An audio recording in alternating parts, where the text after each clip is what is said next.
اليوم كان يوم كرة القدم مليء بالإثارة والدراما من آسيا إلى أوروبا، وشهد مباريات حاسمة قد تغير ملامح التأهل لكأس العالم 2026. الإمارات وعمان. الإمارات قلبت المباراة وفازت ب2-1 بعد بداية صعبة لتقترب من التأهل مباشرة، بينما عمان ما زال بحاجة لنقاط إضافية لضمان مكانه في كأس العالم. في مباراة البرتغال وإيرلندا، البرتغال فازت ب1-0 بهدف قاتل في اللحظة الأخيرة لتبقى متصدرة المجموعة وتؤكد أن نجومها المشهورين هم من يصنعون الفارق، رغم أن رونالدو ضيع ضربة جزاء. وفي مباراة النرويج والكيان، النرويج أذهلت الجميع بفوز ب5-0، وهالاند كان نجم اللقاء بتألقه الكبير، مما يعزز فرصة الفارق في التأهل مباشرة.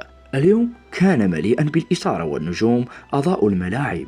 السؤال لكم: أين المنتخب برأيكم قدم أفضل أداء اليوم؟ شاركونا رأيكم، أراكم في التعليق.